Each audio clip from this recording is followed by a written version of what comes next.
Bagdad, abril de 2003. Una estatua cae. En el centro de la ciudad, frente a cámaras de decenas de países, una grúa militar arrastra al suelo la figura de bronce de Saddam Hussein. La imagen da la vuelta al mundo en minutos. Para muchos, ese momento representa el fin de algo. Para unos pocos, representa el principio de algo mucho peor. Lo que nadie vio entonces, lo que nadie quiso ver, fue el vacío. El enorme, peligroso, silencioso vacío que quedó donde había estado un Estado. Sin policía, sin ejército, sin servicios, sin estructura. Solo hombres armados, resentimientos acumulados durante décadas y una pregunta que nadie supo responder. ¿Quién gobierna ahora? En ese vacío entró un jordano de Zarqa con tatuajes en los brazos, antecedentes criminales y una convicción de acero, que el mundo debía arder para purificarse. Su nombre era Ahmad Fadil al-Khalaileh. El mundo lo conocería como Abu Musab al-Zarqawi. Y de su violencia, de sus cálculos, de sus derrotas incluso, nacería la organización más temida del siglo XXI. ¿Cómo ocurrió? ¿Cómo pasa un Estado de existir a no existir en 3 semanas? ¿Cómo convierte una invasión diseñada para traer la paz a una región entera en la mayor incubadora de terrorismo de la historia moderna? Eso es lo que vamos a contar. La ciudad que fabricó un monstruo, Zarqa, Jordania, décadas de 1970 y 1980. Hay ciudades que parecen construidas para producir rabia. Zarqa es una de ellas. Situada a unos 27 kilómetros al norte de Amán, la ciudad era en los años 70 una mezcla de fábricas de fosfato, barrios obreros superpoblados y campos de refugiados palestinos que habían llegado tras las guerras de 1948 y 1967. El olor a industria pesada se mezclaba con el polvo del desierto. Las familias vivían apretadas en casas de bloques de cemento. Los jóvenes no tenían mucho donde ir y los que tenían problemas con la ley tampoco los tenían lejos. En ese contexto nació Ahmad Fadil al-Khalaileh el 30 de octubre de 1966. Su familia pertenecía al clan al-Khalaileh, una rama de la tribu beduina Bani Hassan, leal históricamente a la monarquía hachemita jordana. Su padre, según distintas fuentes, era o bien oficial retirado del ejército o practicante de medicina tradicional. Murió cuando Ahmad era todavía adolescente, dejando a una familia numerosa, 7 hermanas y 2 hermanos, que dependía principalmente de una madre que acabaría convirtiéndose en el vínculo afectivo más intenso de toda su vida. Sin la figura paterna, el joven Ahmad tomó la dirección más previsible en aquel entorno. Abandonó la escuela después del 9º grado, en 1982. Pasó por varios trabajos de bajo nivel. Bebía, algo prohibido por el Islam que más adelante abrazaría con furia. Tenía peleas frecuentes. La policía jordana lo conocía. Antes de cumplir 23 años era el sujeto de 37 incidentes registrados, entre ellos asaltos y robos.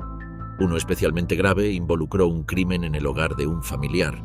Lo que lo salvó, o lo que lo perdió según desde donde se mire, fue la mezquita Al-Falah, ubicada en las afueras de un campo de refugiados palestinos cercano a Zarqa.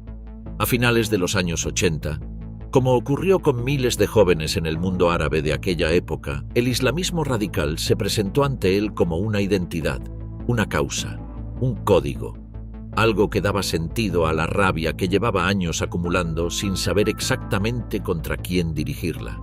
En 1989, con 23 años, Ahmad al-Khalaileh viajó a Afganistán. La guerra soviético-afgana estaba prácticamente terminada cuando llegó. Los soviéticos habían comenzado su retirada ese mismo año, por lo que más que combatiente fue testigo y cronista, escribiendo para una publicación islamista.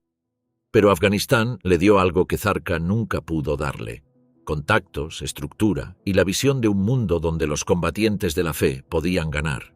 Fue en Peshawar, la ciudad fronteriza pakistaní, que servía de base logística para toda la red de Mujahedin, donde adoptó la fe salafista en su forma más extrema.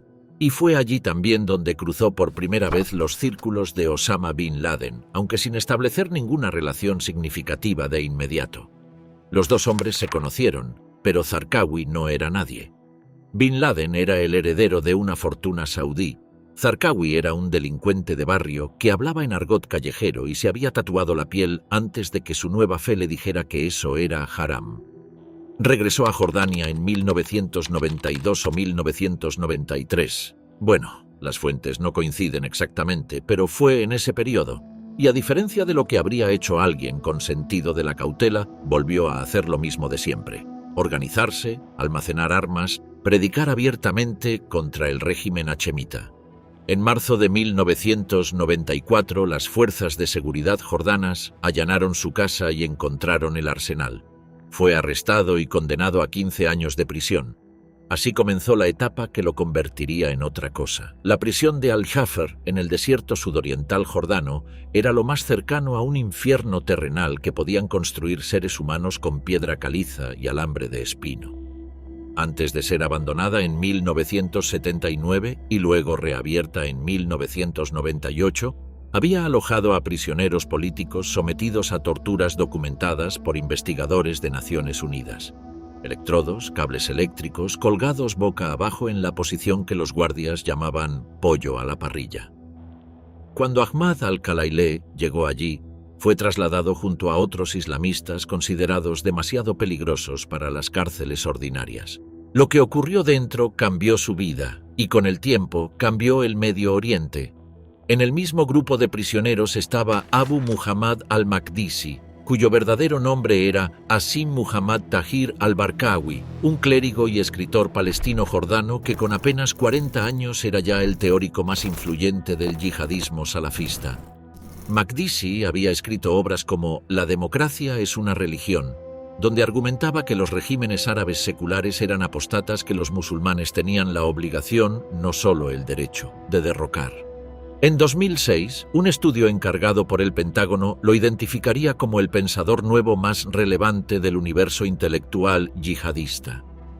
Maqdisi era el cerebro, Zarqawi era el brazo, o más exactamente Zarqawi era la presencia física que Maqdisi necesitaba y que ningún otro prisionero podía reemplazar. El médico del penal, Basel al-Saba, un joven recién graduado asignado forzosamente a Al-Jafr, describió lo que encontró en su primera visita al pabellón de los islamistas. 48 hombres sentados en sus catres con una rigidez militar, todos con los ojos fijos en dos figuras junto a la puerta. Uno alto, delgado, con gafas de erudito. El otro más bajo, más oscuro, con el cuello y los hombros de un luchador y una cicatriz irregular en el brazo derecho. Cuando el médico se acercó y anunció las horas de consulta, nadie se movió. Nadie. Esperaron. El hombre con la cicatriz miró lentamente a un prisionero, asintió levemente. Solo entonces ese hombre se puso en pie. Luego otro. Solo 5 pasaron a consulta. El médico no había dicho nada. Al-Khalaileh no había dicho nada, solo había mirado. ¿Qué clase de persona puede mandar con solo los ojos?, se preguntó Saba. Dentro de la celda, Zarqawi memorizó el Corán. Hizo ejercicio con cubos de piedras como pesas. Impuso disciplina absoluta a sus hombres, cómo debían vestirse, qué televisión podían ver, con quién podían hablar, cómo debían responder a las visitas de funcionarios del gobierno. Cuando el director de la prisión envió a un alto funcionario del Ministerio del Interior para pedir cooperación con una visita de grupos de derechos humanos, Zarqawi se levantó de un salto y metió el dedo a centímetros de la nariz del hombre. «Nuestro Señor no es el tuyo, el nuestro es Alá Todopoderoso». El funcionario perdió los estribos. Zarqawi respondió: «Por Alá saldremos, por la fuerza, si Dios quiere». Hubo también momentos que Saba recordaría con perplejidad. El mismo hombre que intimidaba a guardias y funcionarios escribía cartas adornadas con flores a su madre y a sus hermanas. Se ocupaba personalmente de los enfermos entre sus hombres. Se sentaba junto a un prisionero al que una explosión fallida había dejado sin piernas. Le daba de comer, le ayudaba a bañarse. Eran los dos extremos de una misma psicología. Amor incondicional por quienes consideraba suyos, brutalidad absoluta hacia todo lo demás. En mayo de 1999, el recién coronado rey Abdullah II de Jordania declaró una amnistía general. Zarqawi quedó libre. Había cumplido 5 de sus 15 años de condena. Tenía 32 años, una red de relaciones en el mundo yihadista, una ideología afilada por años de lecturas con Maqdisi y una rabia que la prisión no había disminuido sino concentrado. Lo primero que hizo fue volver a Zarqa. Lo segundo fue marcharse a Afganistán, el campo de Herat y el encuentro que definió un califa. Afganistán, 1999 a 2001. Cuando Zarqawi llegó al Afganistán controlado por los talibanes en 1999 o principios del año 2000, llegó con algo que en 1989 no tenía: reputación. Era conocido en los circuitos yihadistas jordanos. Makdisi lo había mencionado en sus textos. Tenía hombres que lo seguían y tenía dinero, aunque no mucho, suficiente para establecer un campamento propio. Lo que hizo fue significativo. En lugar de integrarse en los campamentos de Al-Qaeda cerca de Kandahar, Zarqawi estableció su propia base de entrenamiento en Herat, en el extremo noroccidental del país, cerca de la frontera iraní. La elección no fue aleatoria. Herat le daba acceso a rutas que llegaban a Jordania, Siria, el Líbano y el norte de Irak, y le daba autonomía respecto a Bin Laden. Este punto importa. Zarqawi nunca fue un subordinado de Al-Qaeda, sino un aliado incómodo con agenda propia. Su reunión con Bin Laden en ese periodo fue directamente descrita por fuentes de inteligencia jordanas y estadounidenses como tensa. Bin Laden, el jeque de Afganistán, el organizador de los ataques del 11 de septiembre que estaban por venir, tenía el modelo de un movimiento transnacional que eventualmente establecería un califato islámico mediante la expulsión gradual de la influencia occidental de las tierras musulmanas. Zarqawi, quien hablaba el argot de Zarqa y cuya teología era más bruta que sofisticada, quería algo diferente, quería el califato ahora, y quería comenzar eliminando a los chiíes. Esa diferencia resultó crucial.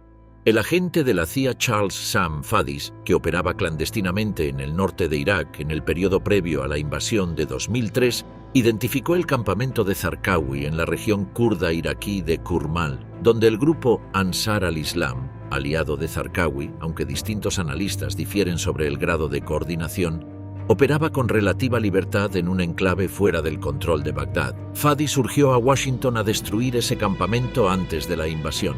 La propuesta fue rechazada. Según reportó el periodista Joby Warrick en su investigación sobre el ascenso del Estado Islámico, funcionarios de la administración Bush decidieron no atacar el campamento porque destruirlo antes de la guerra podría quitar un argumento para justificarla. La decisión fue un error de consecuencias devastadoras. El 5 de febrero de 2003, Colin Powell, secretario de Estado de la administración Bush, se presentó ante el Consejo de Seguridad de Naciones Unidas para presentar el caso de una intervención militar en Irak.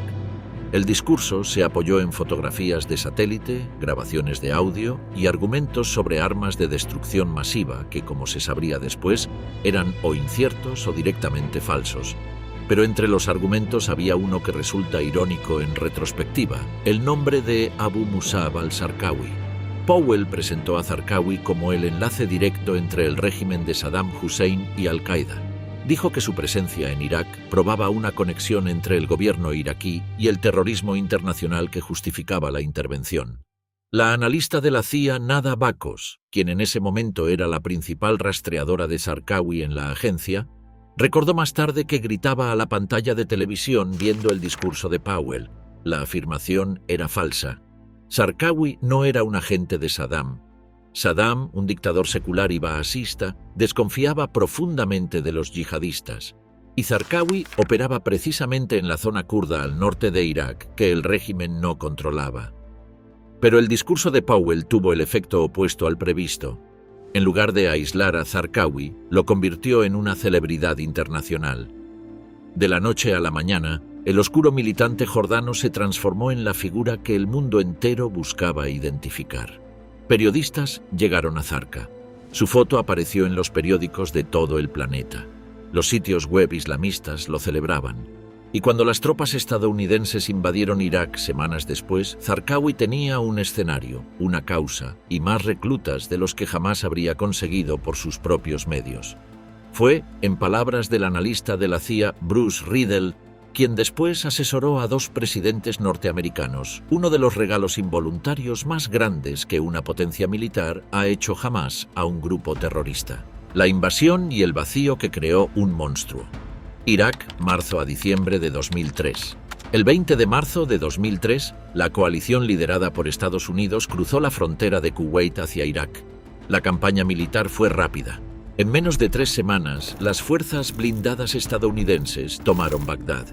El 9 de abril, frente a las cámaras del mundo, la estatua de Saddam Hussein fue derribada en la Plaza Firdos. El presidente Bush aterrizó en el portaaviones USS Abraham Lincoln el 1 de mayo y habló frente a una pancarta que decía «Misión cumplida». Lo que ocurrió en las semanas siguientes contradijo esa pancarta de manera brutal. Bagdad entró en un estado de caos inmediato que las fuerzas de ocupación no estaban preparadas para controlar. Los ministerios fueron saqueados sistemáticamente. Las colecciones del Museo Nacional de Irak, que contenían miles de piezas arqueológicas que databan de las primeras civilizaciones de Mesopotamia, fueron robadas mientras soldados estadounidenses observaban sin intervenir.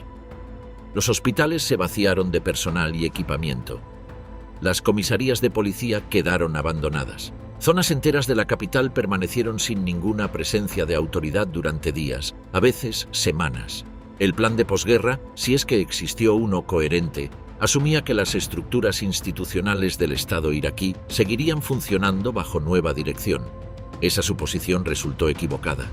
El ejército iraquí se disolvió de facto al rendirse o dispersarse. La burocracia se paralizó, y en ese vacío surgió algo que los planificadores de la invasión no habían incluido en sus modelos: la insurgencia. El 11 de mayo de 2003, el presidente Bush nombró a L. Paul Bremer como administrador civil supremo de la Autoridad Provisional de la Coalición. Bremer llegó a Bagdad con 2 documentos en su maletín que resultarían ser 2 de las decisiones más costosas de toda la guerra. La Orden número 1 de la Autoridad Provisional de la Coalición, emitida el 16 de mayo de 2003, prohibió el partido Baas en todas sus formas y expulsó a sus miembros de cualquier cargo en la administración pública. La medida afectó a maestros, médicos, ingenieros, técnicos de infraestructuras y administradores de todos los niveles.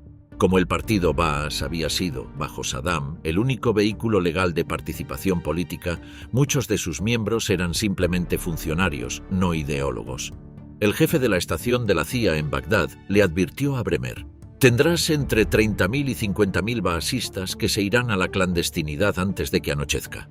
La orden número 2, del 23 de mayo, fue aún más radical. Disolvió el ejército iraquí por completo. Aproximadamente 385.000 soldados de las Fuerzas Armadas, 285.000 policías del Ministerio del Interior y 50.000 miembros de las unidades de seguridad presidencial quedaron desempleados de la noche a la mañana, armados, entrenados en técnicas militares, humillados y sin ingresos. La decisión de disolver el ejército revirtió lo que el Consejo de Seguridad Nacional había acordado antes de la invasión. El general retirado Jay Garner, el primer jefe de la autoridad provisional antes de que Bremer lo reemplazara, había planeado mantener las estructuras del ejército iraquí para ayudar en la reconstrucción. El propio presidente Bush había recibido la propuesta de mantener entre 3 y 5 divisiones del ejército existente. Bremer la ignoró. Según investigaciones posteriores, la decisión más probable es que vino impulsada desde la oficina del vicepresidente Dick Cheney. Un oficial estadounidense en Bagdad lo describió con claridad brutal. Cuando disolvieron el ejército y anunciaron que no íbamos a pagar más a los soldados, yo pensé: acaban de crear a nuestro enemigo. Tenían razón. Entre los cientos de miles de hombres recién desempleados había oficiales con décadas de experiencia en explosivos, tácticas de guerrilla, inteligencia y logística militar. Muchos eran suníes que ya se sentían desplazados por la nueva realidad política post-Saddam, en la que la mayoría chií comenzaba a asumir posiciones de poder que antes les habían sido negadas.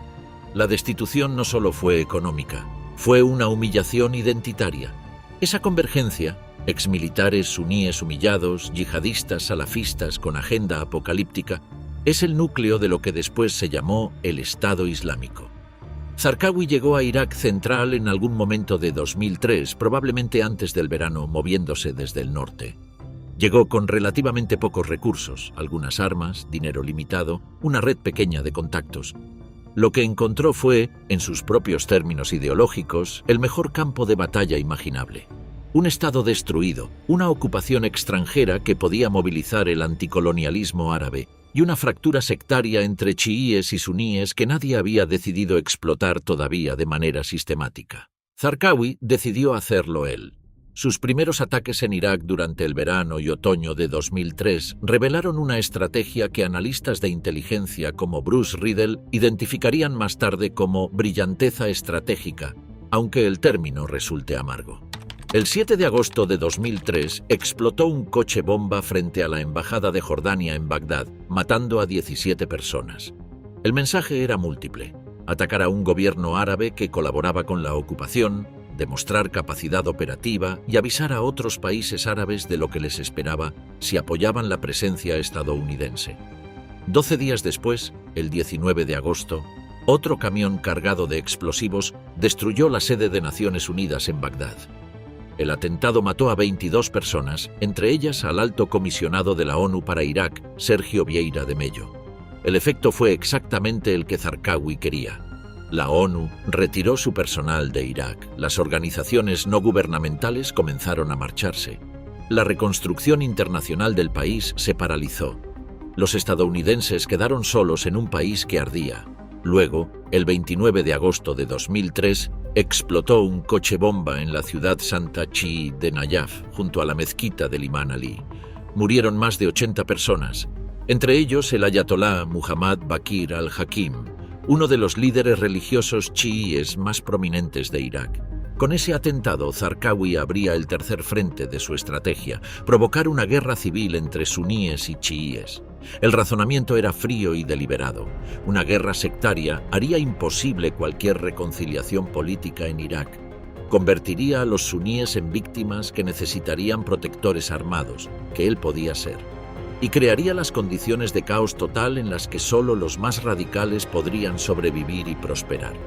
El general John Abisaid, el más alto mando militar de Estados Unidos en el Medio Oriente, declaró ante el Congreso en marzo de 2004 que la organización Zarqawi era identificable por el nivel de organización y el deseo de causar bajas entre civiles inocentes. Pero el gobierno de Bush, que había presentado a Zarqawi ante el mundo como prueba de una alianza entre Saddam y Al-Qaeda, ahora descubría que sus propias palabras habían creado al monstruo que decían combatir. La estrategia del terror, los videos, las decapitaciones y el horror como política. Irak, 2004. En mayo de 2004, un video de 5 minutos cambió la naturaleza de lo que ocurría en Irak. En él, 5 hombres con el rostro cubierto sostenían a un hombre arrodillado frente a una cámara. El hombre era Nicholas Berg, un contratista civil estadounidense que había viajado a Irak para trabajar en telecomunicaciones. La CIA confirmó después, mediante análisis de voz, que el hombre que hablaba antes de asesinar a Berg era Zarqawi. El video fue publicado en Internet y se distribuyó a una velocidad que ninguna cadena de televisión hubiera podido igualar. El mundo lo vio. El horror fue inmediato y global, y eso era exactamente lo que Zarqawi quería. Antes de Zarqawi, el terrorismo buscaba hacer daño mientras permanecía relativamente invisible. Zarqawi entendió algo que los demás no habían terminado de procesar. Internet había creado un canal de comunicación directa con todos los públicos simultáneamente. Los ejecutados no eran solo víctimas, eran mensajes. La barbarie filmada era propaganda, y la propaganda era reclutamiento. En septiembre de 2004, el grupo secuestró y decapitó al contratista civil estadounidense Eugene Armstrong. Los videos comenzaron a circular en sitios web islamistas en árabe, inglés, francés, alemán. Jóvenes en Europa, en Asia Central, en el norte de África, veían esas imágenes y algunos, una minoría, pero una minoría con consecuencias devastadoras, encontraban en ellas lo que habían buscado. Una causa que parecía total, que prometía sangre como purificación, que ofrecía identidad a quienes no tenían ninguna. La táctica de los ataques suicidas también tomó una forma nueva bajo Zarqawi. El Corán prohíbe explícitamente el suicidio. Los estudiosos islámicos llevan décadas debatiendo si las operaciones de martirio pueden considerarse una excepción en casos de combate extremo. Zarqawi tomó esa brecha jurídica, la expandió hasta hacerla irreconocible y utilizó a clérigos propios para legitimar el uso de atentados suicidas para cualquier propósito que él considerara necesario. El resultado fue una oleada de bombas suicidas sin precedentes en la historia del yihadismo moderno. Como él mismo escribió en documentos recuperados posteriormente, Las operaciones de martirio eran las armas más mortíferas de nuestro arsenal, armas con las que podemos infligir la herida más profunda al enemigo, y son poco costosas para nosotros. Pero la dimensión más calculadora de la estrategia de Zarqawi no fue la violencia misma, fue elegir a quién dirigirla. En el aniversario de la Ashura, la fecha más sagrada del calendario chií, conmemoración del martirio del imán Husayn en Kerbala, el 2 de marzo de 2004, múltiples explosiones simultáneas devastaron a los peregrinos chiíes en Bagdad y en Kerbala. Aproximadamente 12 explosiones, casi 700 bajas, cerca de 180 muertos. Los chiíes culparon a los americanos. Los suníes se dividieron entre quienes denunciaban el ataque y quienes guardaban silencio. El ayatolá Ali al-Sistani, el más alto líder religioso chií de Irak, condenó a la ocupación por el colapso de la seguridad. Algunos iraquíes lanzaron acusaciones contra Israel. Y Zarqawi observó cómo el país se rompía exactamente por donde él había trazado la fractura. El 27 de junio de 2004, Estados Unidos transfirió formalmente la soberanía a un gobierno provisional iraquí. Era un gesto político significativo sobre el papel. En la práctica, el país ardía en docenas de frentes simultáneos y el nuevo gobierno no controlaba ni su propia capital. El mismo mes, Zarqawi formalizó una relación que hasta entonces había sido pragmática pero incómoda. En una carta interceptada más tarde por kurdos iraquíes, Zarqawi escribió a Bin Laden explicando su estrategia para Irak y solicitando apoyo. La respuesta de Al-Qaeda tardó, fue cautelosa e incluyó advertencias sobre los ataques a civiles chiíes que Bin Laden temía que alienaran a posibles simpatizantes. Zarqawi ignoró los consejos, pero en octubre de 2004 anunció formalmente que su organización, la Jamaat al-Tawhid wal-Jihad, se convertía en Al-Qaeda en la Tierra de los Dos Ríos, más conocida como Al-Qaeda en Irak. Con ese nombre y ese respaldo llegaron recursos, prestigio dentro del mundo yihadista y miles de reclutas extranjeros. Jóvenes de Arabia Saudí, Yemen, Túnez, Marruecos y en menor medida de Europa comenzaron a cruzar la frontera siria hacia Irak. Los canales de contrabando humano, que habían servido durante décadas para otras cosas, fueron reconvertidos para el tránsito de combatientes. Abu al-Gadiyya, un dentista sirio cuyo nombre real era Sulaiman Khalid Darwish, era el principal responsable de esas rutas. Operaba desde Siria, coordinando el paso de hombres y armas a través de la frontera con Irak. Su red demuestra algo que a veces se pierde en los análisis. La organización de Zarqawi nunca dependió de una sola persona. Era una red distribuida, adaptable, capaz de perder nodos sin desaparecer. En abril de 2004, los marines estadounidenses lanzaron la primera batalla de Faluya, intentando retomar el control de esa ciudad suní que se había convertido en un bastión insurgente. La operación fue detenida por presiones políticas antes de completarse. En noviembre del mismo año, se lanzó la segunda batalla de Faluya, una de las operaciones urbanas más intensas de las fuerzas americanas desde Vietnam. 100 marines muertos, 500 heridos, 1.400 insurgentes muertos, decenas de miles de civiles desplazados. La ciudad quedó en ruinas y Zarqawi siguió operando. El momento en que todo se desbordó, Samarra y la Guerra Civil, Irak, 2005 a 2006.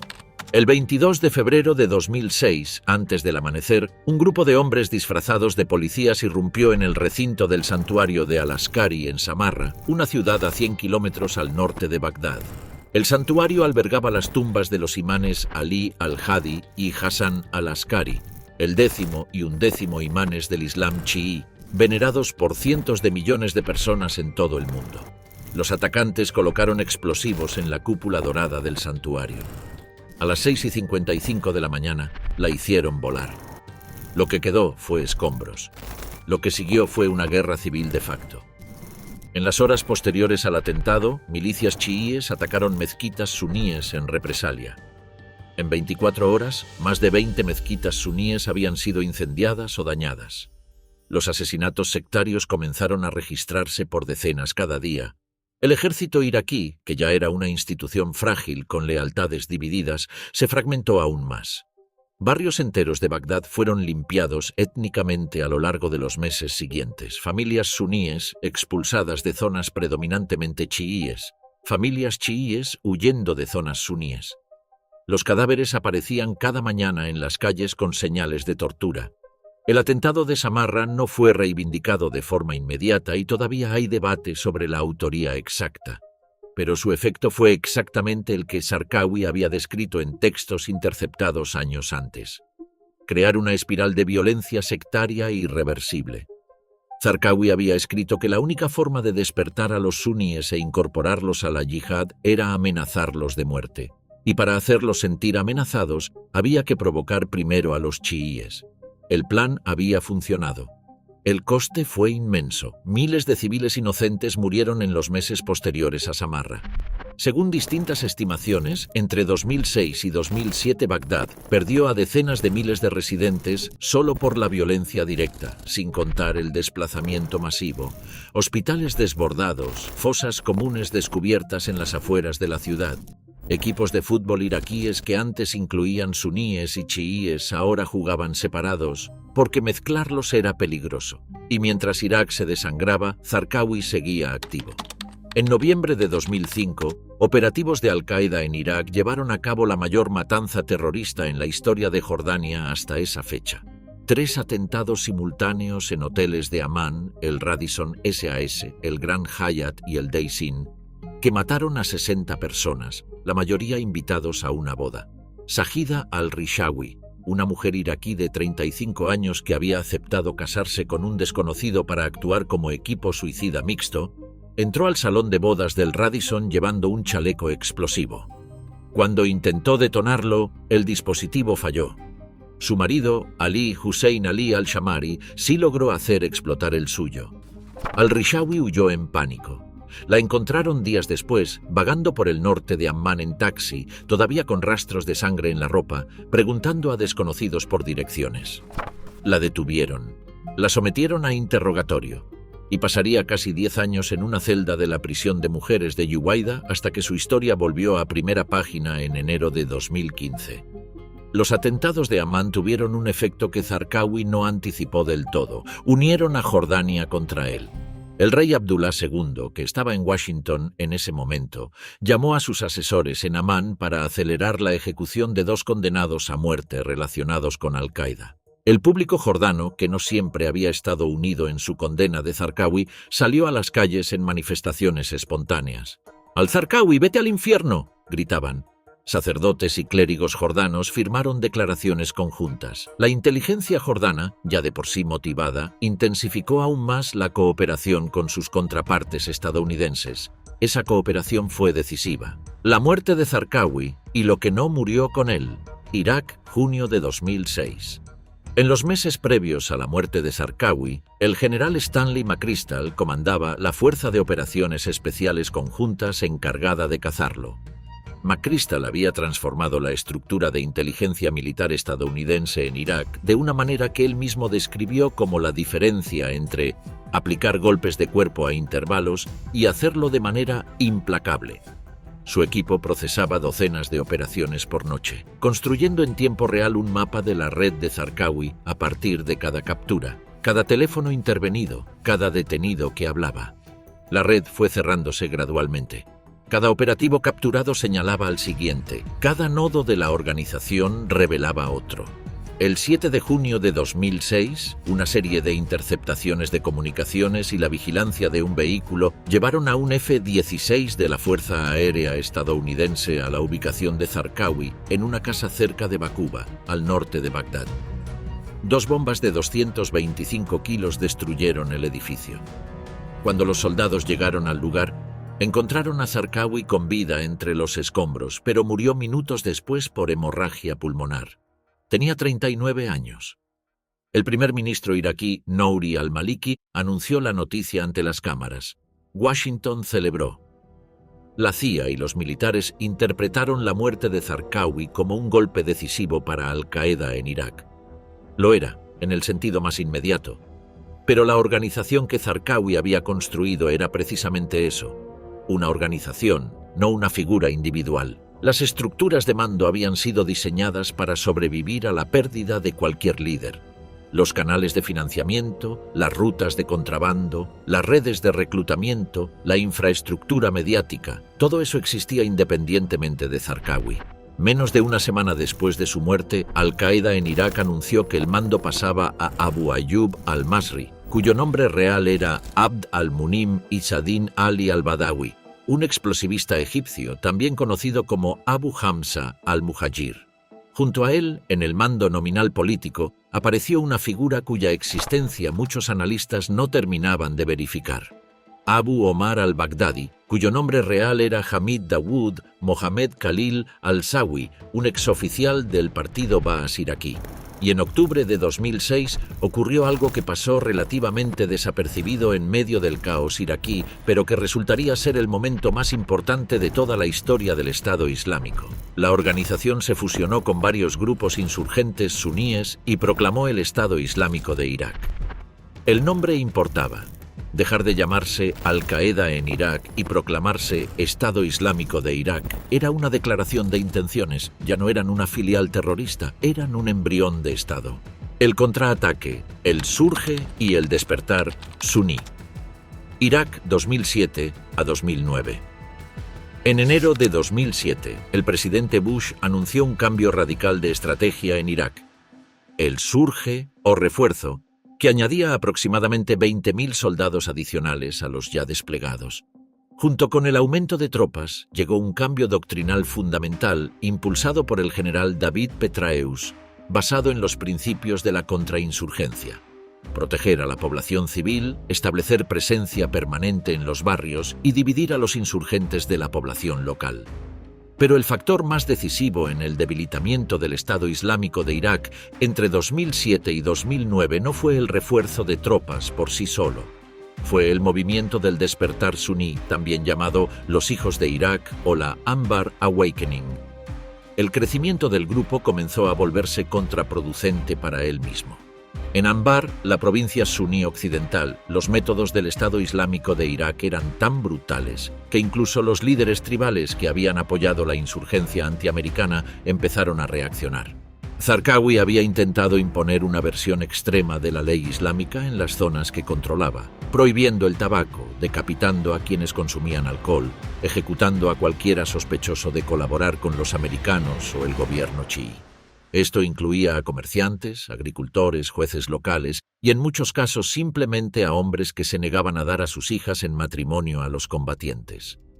El Sheikh Abdul Sattar Abu Risha, líder de una tribu importante de Anbar, perdió a varios miembros de su familia asesinados por Al-Qaeda en Irak. En septiembre de 2006, organizó una reunión de sheikhs tribales en Ramadi y proclamó el Consejo del Despertar de Anbar, comprometiéndose a combatir al Estado Islámico de Irak con el apoyo logístico y financiero de las fuerzas americanas. Abu Risha fue asesinado exactamente un año después de aquella reunión, en septiembre de 2007, pero el movimiento que había iniciado ya no pudo ser detenido. El gobierno de Bush comenzó a pagar salarios a los miembros de las milicias tribales que combatían al Estado Islámico de Irak. Zaidan al-Jibiri, un líder tribal suní de Ramadi, describió la situación con claridad. Nosotros le dimos las llaves de Anbar al Estado Islámico, pero solo temporalmente, porque necesitábamos su potencia de fuego adicional contra la ocupación. Pensábamos que podíamos controlarlo. El resultado de la combinación del refuerzo americano y el despertar suní fue devastador para el Estado Islámico de Irak entre 2007 y 2009. La organización perdió territorio, cuadros y capacidad operativa. Muchos analistas concluyeron que estaba al borde de la derrota total. Fue una conclusión prematura. El problema más profundo fue que el despertar suní nunca se integró plenamente en la estructura política post-Saddam. Los pagos a los combatientes tribales cesaron o disminuyeron. Los líderes tribales no fueron incorporados de manera significativa al gobierno central en Bagdad, que seguía siendo dominado por el primer ministro Nuri al-Maliki y su partido chiísta Dawa. El resentimiento suní, que había sido el caldo de cultivo original del Estado Islámico de Irak, no desapareció, solo esperó, y mientras esperaba ocurría algo lejos de los titulares que cambiaría la naturaleza de la organización. La Universidad del Terror, Camp Buca y la Forja del Estado Islámico, Irak del Sur, 2004 a 2009. Hay una historia dentro de la historia del Estado Islámico que se cuenta menos de lo que debería. Tiene lugar en un punto del desierto iraquí junto a la frontera con Kuwait, a 20 kilómetros de la ciudad de Qasr. Allí, las fuerzas británicas construyeron al principio de la guerra una instalación de detención para prisioneros de guerra que después fue transferida a Estados Unidos y rebautizada con el nombre de un héroe del 11 de septiembre, Camp Bucca, en honor al mariscal de bomberos Ronald Bucca, muerto en el atentado de las Torres Gemelas. Lo que convirtió a Camp Bucca en algo diferente de cualquier otra prisión de guerra fue su escala y su gestión. En su momento de máxima capacidad, albergó más de 20.000 detenidos, convirtiéndola en la cárcel más grande del mundo. A lo largo de toda la guerra, más de 100.000 personas pasaron por sus instalaciones. Las instrucciones para llenar esa prisión tendían al exceso. En los primeros años de la ocupación, ser un hombre en edad militar sospechoso en las proximidades de una explosión era suficiente para ser detenido. Muchos de los internos nunca fueron acusados formalmente de ningún delito. Otros eran delincuentes comunes, pequeños insurgentes locales o simplemente personas en el lugar equivocado. Y otros eran yihadistas endurecidos con años de experiencia en Afganistán y en la insurgencia iraquí. El problema fue que todos convivían juntos. Los extremistas más radicales tomaron el control del ambiente interno de Camp Bucca, con una rapidez que alarmó a quienes pusieron atención. Establecieron tribunales de la Sharia informales dentro de los módulos. Los detenidos que se negaban a seguir las instrucciones de los predicadores radicales eran físicamente agredidos. Los moderados que intentaban resistir eran castigados tanto por los radicales como, en algunas ocasiones, por las autoridades carcelarias que interpretaban el conflicto de manera equivocada. Quien no rezaba 5 veces al día con la congregación tenía problemas. Quien no rechazaba el ping-pong o la televisión como corrupción occidental, problemas también. En ese entorno, las ideas circulaban libremente. Los exoficiales del ejército de Saddam Hussein, principalmente suníes con conocimientos en explosivos, inteligencia y logística, compartían módulos con los yihadistas salafistas. Unos tenían la ideología, los otros tenían la experiencia militar. La prisión los puso juntos durante meses, a veces años, y los liberó conectados. El grupo Sufan, una firma privada de análisis de inteligencia, publicó en 2014 una lista de 9 líderes del Estado Islámico que habían coincidido en Camp Bucca. Entre ellos estaba Abu Bakr al-Baghdadi, quien fue detenido en febrero de 2004 y liberado 10 meses después. También figuraba Haji Bakr, cuyo nombre real era Samir Abd Muhammad al-Khlifawi, un ex coronel de inteligencia del ejército de Saddam Hussein que se convertiría en la mente estratégica detrás del Estado Islámico moderno. El Pentágono confirmó la presencia de Baghdadi, pero no pudo verificar de manera definitiva la de todos los demás. Lo que pasaba dentro de Camp Bucca no era secreto para quienes querían verlo. El mayor general Doug Stone, nombrado para reformar el sistema de detención después del escándalo de Abu Ghraib, describió lo que encontró al llegar en 2007 como un régimen disfuncional que no tenía ningún propósito y servía como campo de entrenamiento para militantes jóvenes. Abu Ghraib, otra prisión iraquí convertida en símbolo internacional por razones muy distintas, añadió una capa adicional a este problema. Las fotografías publicadas en abril de 2004 que mostraban a guardias americanos abusando, humillando y torturando a prisioneros iraquíes circularon por todo el mundo y se convirtieron en una herramienta de propaganda de un valor incalculable para grupos como Al-Qaeda en Irak. Cada fotografía era un argumento. Cada argumento era un recluta potencial. El mayor general Antonio Taguba, encargado de la investigación oficial sobre Abu Ghraib, concluyó que las condiciones de la prisión eran sádicas, obscenas y criminales. La cúpula militar y política intentó limitar el alcance del escándalo culpando a unos pocos soldados con manzanas podridas. Pero investigadores independientes y miembros del Congreso documentaron que las prácticas de abuso se extendían más allá de los soldados de bajo rango y estaban vinculadas a políticas de interrogatorio aprobadas a niveles superiores. Para un joven árabe en cualquier parte del mundo que ya desconfiaba de las intenciones de la potencia americana, las imágenes de Abu Ghraib eran la confirmación definitiva. Cuando Camp Bucca cerró en diciembre de 2009 y sus miles de detenidos restantes fueron transferidos a otras instalaciones o liberados, no salieron como individuos aislados. Salieron con redes, con nombres, con un esquema de jerarquía interna que habían practicado dentro de los módulos, con una rabia que 4 o 5 años de encarcelamiento injusto habían concentrado. Un exguardián de Camp Bucca recordó que, cuando se acercó al momento del cierre, un detenido le dijo: «Nos vemos en Nueva York». Puede ser apócrifo, puede ser real. Lo que no es ni apócrifo ni inventado es que varios de los hombres liberados de Camp Bucca en esos años llegaron a posiciones de mando en el Estado Islámico. Abu Bakr al-Baghdadi, el erudito que declaró el fin del tiempo. Samarra, Irak, décadas de 1970 a 2000. Ibrahim Awad Ibrahim al-Badri nació en 1971 en Samarra, una ciudad de aproximadamente 350.000 habitantes a 120 kilómetros al norte de Bagdad, conocida principalmente por su espiral arqueológica, el Malwiya, el minarete en forma de caracol que data del siglo IX. Era una ciudad mayoritariamente suní, con una fuerte tradición religiosa y un pasado de tensiones sectarias. Su familia era religiosa y él recibió desde joven una educación islámica formal. Estudió en la Universidad Islámica de Bagdad, donde completó una licenciatura y una maestría en estudios coránicos y después un doctorado en 2007, aunque este último extremo ha sido cuestionado por algunos analistas, que señalan que Irán proclamó también haberle retirado ese título. En todo caso, Baghdadi tenía una formación teológica sólida, muy distinta a la de Zarqawi, que era esencialmente autodidacta. No se sabe con certeza en qué momento se radicalizó. El relato oficial de la organización, construido para maximizar su legitimidad religiosa, lo presenta como un erudito de tradición impecable que gradualmente tomó conciencia de la necesidad de la yihad. Los registros de inteligencia disponibles sugieren una trayectoria más opaca y gradual, con una radicalización creciente en los años previos a la invasión de 2003. Lo que sí se sabe es que fue detenido en febrero de 2004 y llevado primero a Abu Ghraib y luego a Camp Bucca, donde fue clasificado como detenido civil sin amenaza inmediata para la seguridad. 10 meses después fue liberado.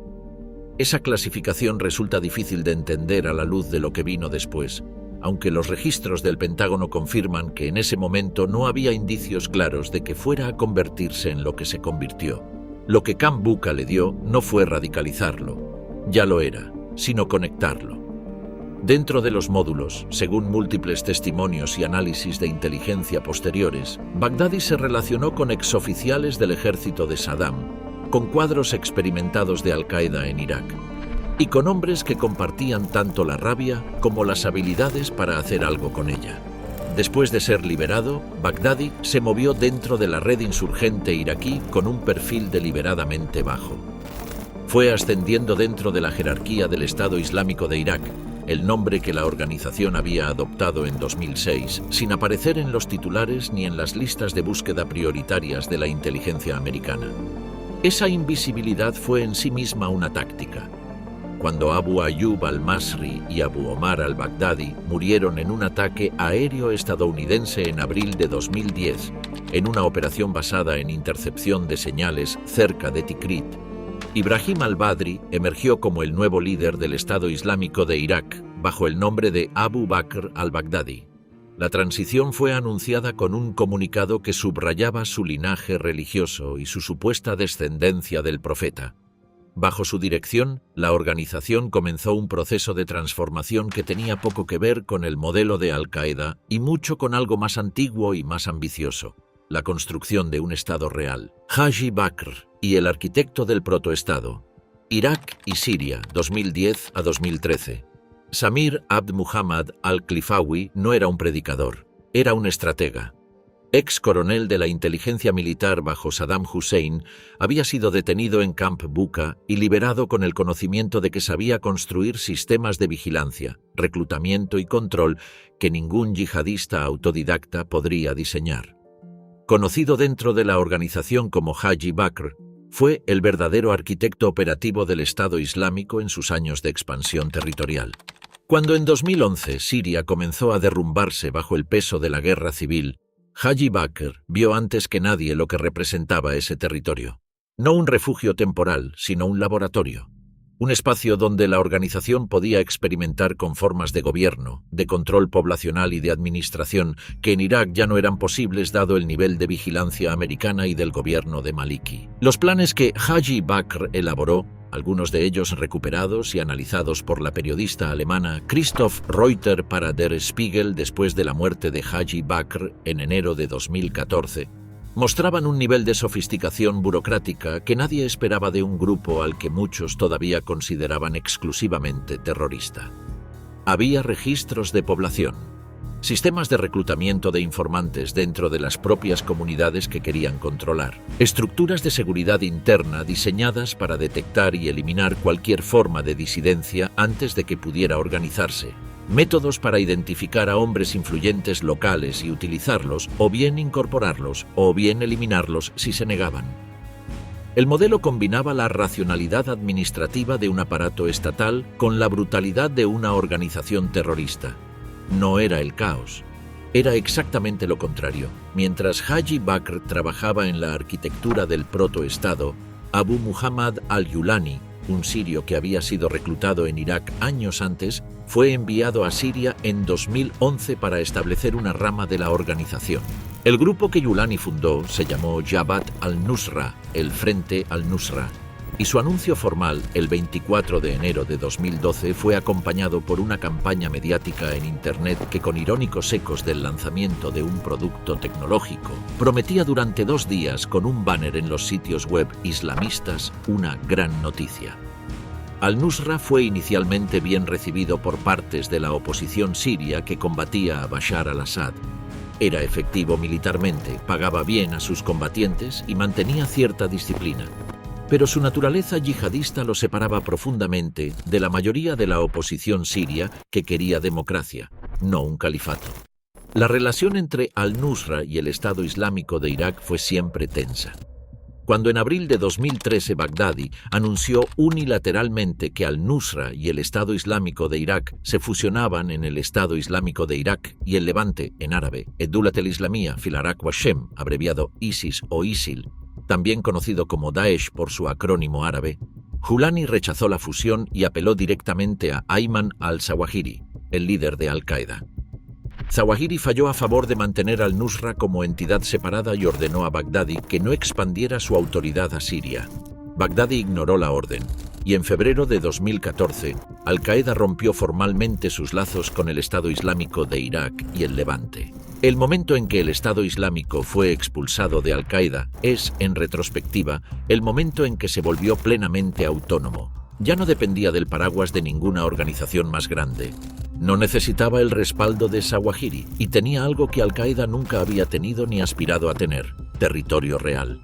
El colapso de Maliki, porque los suníes iraquíes abrieron la puerta. Bagdad, 2011 a 2014. Para entender cómo un grupo terrorista considerado casi derrotado en 2009 pudo tomar la segunda ciudad más grande de Irak en 2014, hay que entender lo que ocurrió durante el gobierno de Nouri al-Maliki entre 2011 y 2014. La retirada completa de las fuerzas americanas de Irak se completó en diciembre de 2011 bajo el acuerdo de Status of Forces negociado durante la presidencia de Bush y ejecutado bajo Obama. Con los americanos fuera, el freno más visible que existía sobre los excesos del gobierno de Maliki desapareció.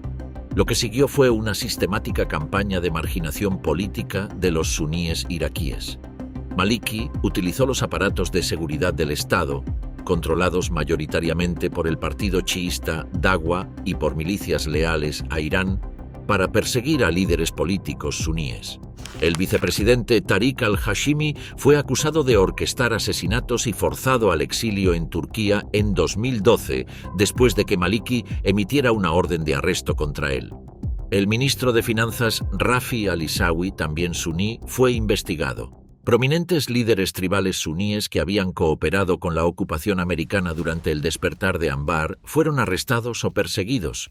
En diciembre de 2012, el ministro de Finanzas Isawi fue arrestado, en realidad sus guardaespaldas, lo que desencadenó protestas masivas en las provincias suníes de Anbar, Nínive, Saladino, Diyala y Kirkuk. Durante meses, decenas de miles de iraquíes suníes salieron a las calles con carteles que pedían la renuncia de Maliki y cambios constitucionales. Las protestas fueron inicialmente pacíficas y organizadas. La respuesta del gobierno fue la represión. En abril de 2013, fuerzas de seguridad abrieron fuego contra manifestantes en el campamento de protesta de Hawija, en la provincia de Kirkuk, matando al menos a 50 personas. La masacre de Hawija fue el punto de inflexión. Después de ese día, muchos líderes tribales suníes que habían mantenido posiciones moderadas comenzaron a considerar la colaboración con el Estado Islámico de Irak y el Levante como la única opción disponible. El Sheikh Ali Hatim al-Suleiman, líder de la tribu Dulaim, lo expresó sin rodeos a un periódico árabe de Londres. Lo que estaba ocurriendo era una revolución tribal. Zaidan al-Jibiri, un líder tribal de Ramadi al que la periodista e investigadora Joby Warrick entrevistó, lo explicó de manera que resulta reveladora de cuánto habían cambiado las percepciones. El gobierno dice que Bagdadi es un terrorista, pero para nosotros está defendiendo a 15 millones de suníes. Y luego, con una confianza que resultaría trágicamente equivocada, podremos controlarlo. La ironía era amarga. Exactamente lo mismo habían dicho líderes tribales de Anbar sobre Zarqawi en 2003. La infraestructura que Haji Bakr había construido en Siria comenzó a cruzar de vuelta a Irak. Los grupos tribales que abrían puertas al Estado Islámico de Irak y el Levante creían estar usando a los yihadistas. En realidad, los yihadistas los estaban usando a ellos. Mientras los líderes tribales hablaban de revolución suní, el Estado Islámico establecía silenciosamente sus propias estructuras de control en cada comunidad donde entraba. Registraba poblaciones, identificaba disidentes potenciales, tomaba nota de quién tendría que ser eliminado más adelante. La apertura de la puerta que los suníes iraquíes hicieron en 2013 y 2014 no fue solo el resultado de la desesperación. Fue también el resultado de 4 años de un gobierno que había demostrado, de manera consistente y documentada, que no tenía ningún interés en incluirlos en el Irak post-Saddam. El Estado Islámico fue la consecuencia, no la causa, de ese fracaso político. La caída de Mosul, cuando el mundo descubrió que era real. Mosul e Irak, junio de 2014. El 6 de junio de 2014, columnas de combatientes del Estado Islámico de Irak y el Levante comenzaron a avanzar hacia Mosul desde el oeste. La ciudad tenía en ese momento aproximadamente 1,8 millones de habitantes y era la segunda ciudad más grande de Irak, capital de la provincia de Nínive y nodo comercial y cultural fundamental del país. La guarnición iraquí que defendía la ciudad era, al menos en papel, formidable. 4 divisiones del ejército iraquí, decenas de miles de hombres equipados con armamento americano. En la práctica, el ejército iraquí llevaba años siendo vaciado por la corrupción sistémica del gobierno de Maliki. Puestos de mando vendidos al mejor postor, soldados fantasma cuyos salarios cobraban sus superiores, y una cadena de mando que mezclaba lealtades sectarias con incompetencia estructural. Cuando los combatientes del Estado Islámico llegaron a Mosul, las primeras líneas de defensa simplemente se disolvieron. Soldados arrancaron sus uniformes y huyeron. Generales abandonaron sus puestos de mando. Las armas quedaron en los cuarteles. Los vehículos blindados donados por Estados Unidos, Humvees, camiones, artillería, fueron abandonados en perfectas condiciones de funcionamiento. En 2 o 3 días, el Estado Islámico controlaba Mosul. La velocidad fue tan desconcertante que incluso dentro de la organización sorprendió. Con la caída de Mosul, llegó acceso a los bancos de la ciudad. Se calcula que se apoderaron de aproximadamente $400 millones del Banco Central local, a arsenales completos de armamento americano, a refinerías de petróleo en las afueras y a un territorio que incluía centenas de kilómetros cuadrados en las provincias de Nínive, Saladino, Anbar y partes de Diyala. Abu Wahib al-Dulaimi, el comandante del Estado Islámico en la provincia de Anbar, cuyo verdadero nombre era Shaker Wahib al-Dulaimi, se hizo fotografiar frente a una comisaría de policía capturada, con un abrigo negro y botas, sonriendo como si hubiera ganado una competición. En otra foto, caminaba por los pasillos del edificio cargando una pila de expedientes como un funcionario del apocalipsis. Los iraquíes que vieron las imágenes reconocieron su apellido, Dulaimi, miembro de la tribu Dulaim, la misma que había organizado las protestas de Fallujah. El 10 de junio, la ciudad de Tikrit cayó. El 11, Baiji. Las fuerzas del Estado Islámico avanzaban hacia el sur a velocidad de película de acción. En Washington, la administración Obama intentó procesar lo que estaba ocurriendo. El presidente había declarado meses antes que el Estado Islámico era el equipo de reserva del yihadismo global, una comparación con el equipo de segunda división de un club de fútbol que reflejaba cuánto había subestimado la amenaza. Ahora el equipo de reserva controlaba un territorio mayor que el Reino Unido.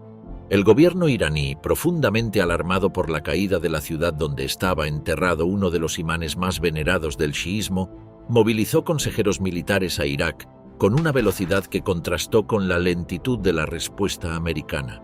El ayatolá Ali al-Sistani emitió una fatwa llamando a todos los iraquíes capaces de combatir a defender el país, lo que movilizó a decenas de miles de voluntarios chiíes que comenzaron a organizarse en las fuerzas de movilización popular.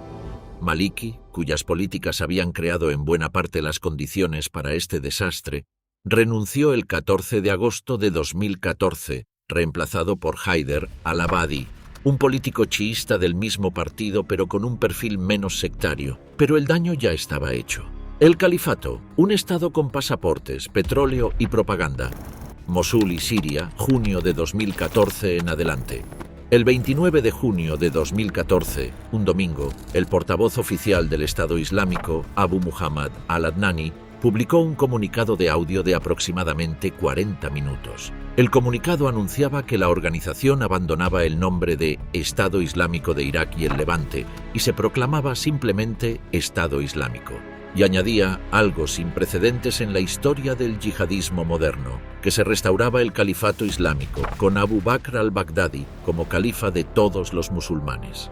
El 4 de julio de 2014, una fecha que no fue casual, dice la leyenda, aunque no hay confirmación de que la elección fuera deliberada, Ibrahim al-Badri apareció en persona en la gran mezquita Al-Nuri de Mosul, construida en el siglo XII y conocida por su minarete inclinado, el Al-Hadba, el jorobado, que se había convertido en el símbolo más reconocible de la ciudad.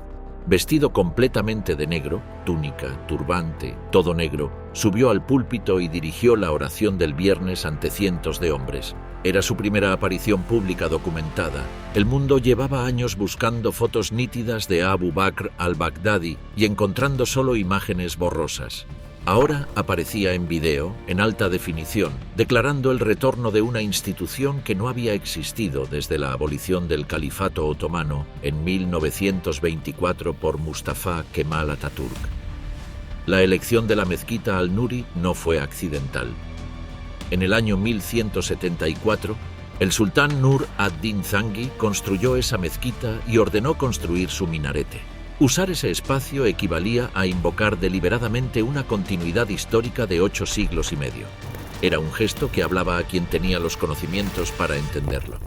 El Estado Islámico no se limitó a declarar el califato, lo administró.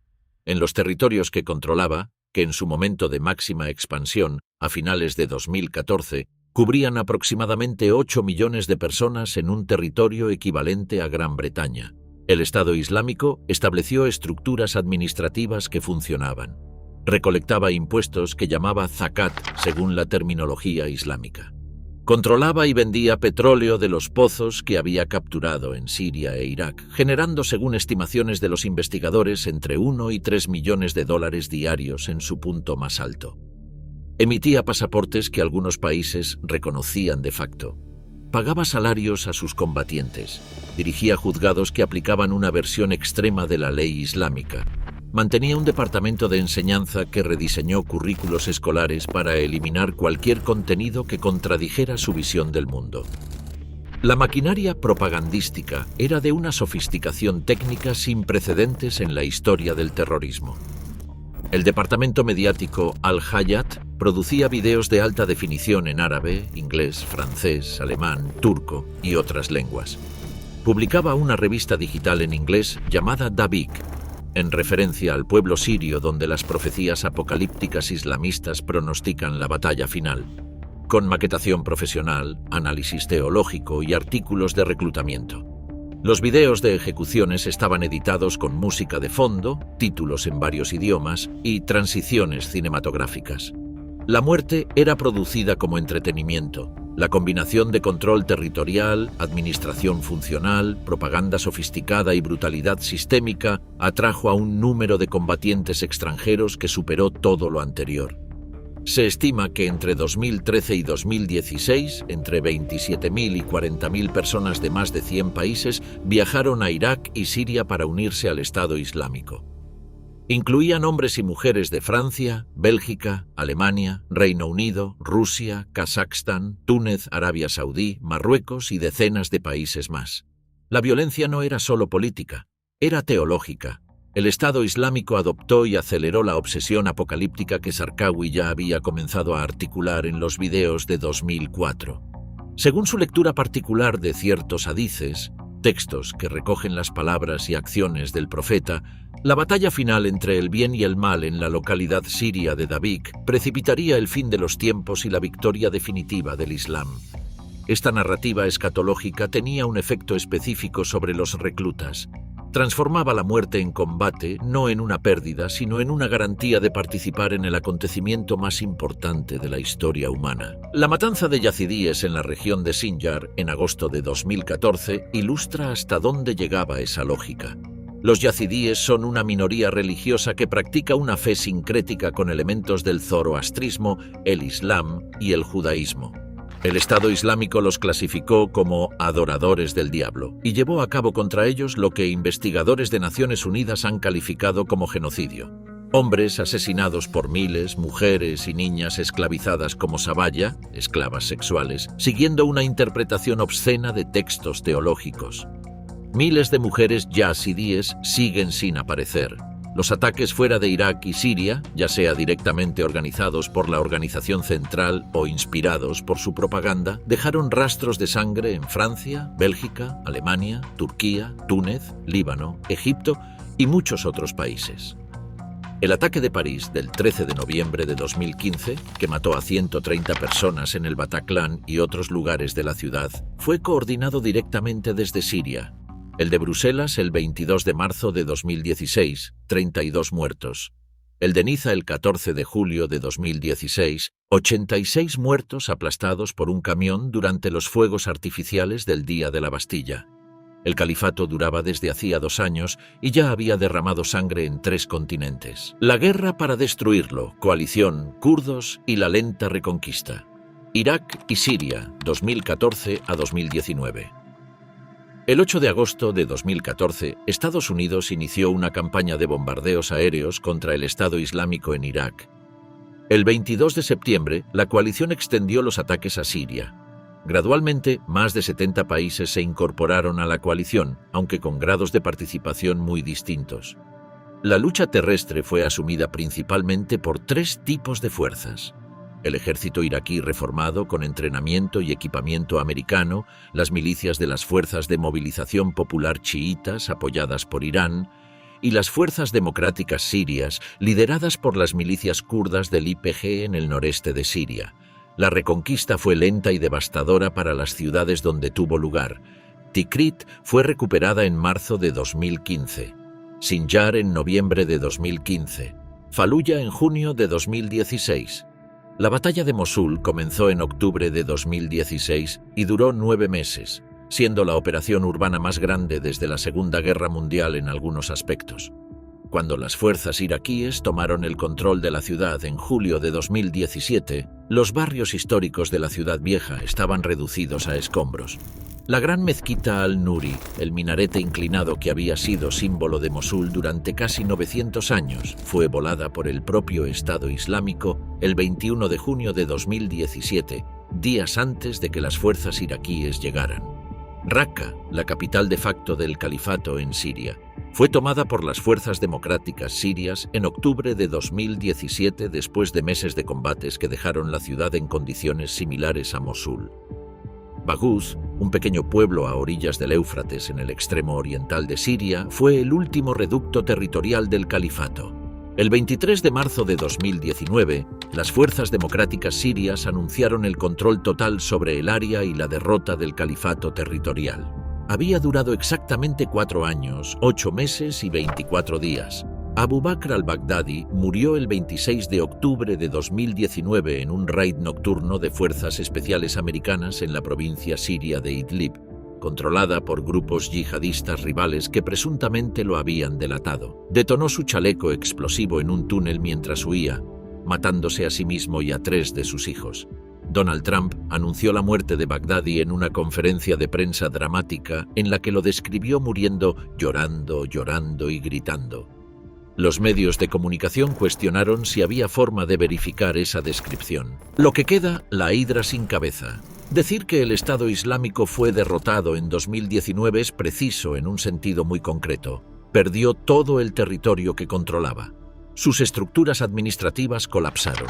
Sus ingresos petroleros desaparecieron. Sus líderes más visibles están muertos o detenidos. Y sin embargo, el Estado Islámico en 2025 sigue activo como organización en más de 20 países. La rama del Khorasán, también conocida como ISIS-K, ha sido responsable de algunos de los ataques más mortíferos de los últimos años, incluyendo atentados en Afganistán, Irán, Rusia y Europa.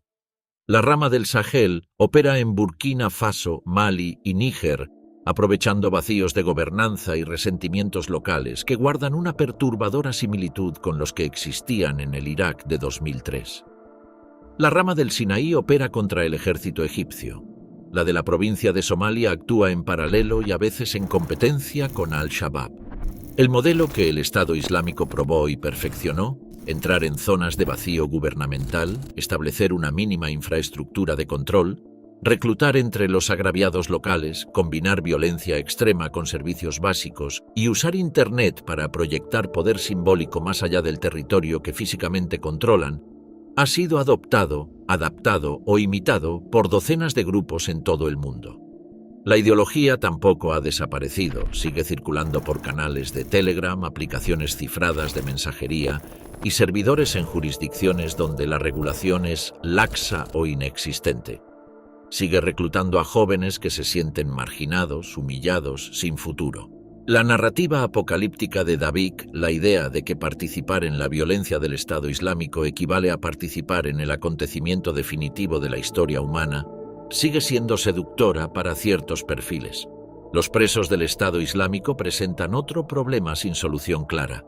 En el noreste de Siria, bajo control de las fuerzas democráticas sirias, hay más de 10.000 combatientes del Estado Islámico detenidos en condiciones que los propios captores admiten que no son sostenibles a largo plazo. Hay también 70.000 personas en campos de desplazados, entre ellas familias completas de combatientes extranjeros cuyos países de origen se niegan a repatriarlos. El campo de Al-Hol, en el noreste sirio, alberga a más de 50.000 personas en condiciones que organizaciones humanitarias han calificado como una crisis dentro de la crisis. Muchos de los errores de Camp Bucca se están repitiendo. Radicales y moderados mezclados, sin proceso judicial claro, en condiciones que generan resentimiento. La historia, en este punto, parece dispuesta a repetirse. Las víctimas que el relato oficial olvida. En el recuento de causas y consecuencias, de decisiones políticas y errores estratégicos, es fácil perder de vista algo fundamental, que cada dato estadístico en esta historia corresponde a una persona real. Los estimados sobre muertos en la guerra de Irak varían enormemente según la metodología utilizada. El proyecto Iraq Body Count documentó más de 200.000 muertos civiles entre 2003 y 2019 solo en incidentes registrados. Otras metodologías, como el estudio publicado en The Lancet en 2006, estimaron cifras mucho más altas para los primeros 3 años de conflicto. El número exacto es incierto. Lo que no es incierto es que fue masivo. Las mujeres yazidíes esclavizadas por el Estado Islámico a partir de 2014 son una categoría de víctimas que merece mención especial. Decenas de miles de mujeres y niñas fueron capturadas, vendidas en mercados y sometidas a esclavitud sexual sistemática. El Estado Islámico no solo permitió esta práctica, sino que la justificó teológicamente, publicando guías sobre el renacimiento de la esclavitud que citaban textos medievales sacados de contexto. En 2025 miles de mujeres yazidíes siguen sin aparecer. Sus familias siguen buscándolas. Los desplazados internos de Irak y Siria suman millones. El campo de Al-Hol, en el noreste sirio, sigue siendo un limbo humanitario donde decenas de miles de personas, muchas de ellas niños que nunca eligieron nada, viven en condiciones que las organizaciones de derechos humanos califican de inaceptables. Los periodistas asesinados, los trabajadores humanitarios ejecutados, los soldados de todos los bandos muertos en años de combate, los funcionarios locales asesinados por colaborar con quien sea que el Estado Islámico viera como enemigo en ese momento. Todos ellos son parte de la misma historia. James Foley, un periodista freelance americano, fue capturado en Siria en noviembre de 2012 y ejecutado ante las cámaras en agosto de 2014. El video de su ejecución fue el primer gran impacto mediático global del califato declarado. Steven Sotloff, otro periodista americano, fue ejecutado 2 semanas después. Kenji Goto, un periodista japonés, fue ejecutado en enero de 2015. David Haines y Alan Henning, 2 trabajadores humanitarios británicos, fueron asesinados en septiembre y octubre de 2014. Peter Kasich, un trabajador humanitario americano, también en noviembre de 2014. Y el piloto jordano Muaz Al-Qasasbeh, cuya muerte en enero de 2015 desencadenó la serie de eventos con la que comenzamos esta historia. Quemado vivo en una jaula de metal, con el video distribuido globalmente por el propio Estado Islámico como mensaje de poder. Estas personas son más que ejemplos. Son el rostro humano de lo que ocurre cuando las estructuras del Estado se rompen, cuando las ideologías extremas encuentran el espacio para crecer y cuando las potencias mundiales toman decisiones que no comprenden del todo las consecuencias.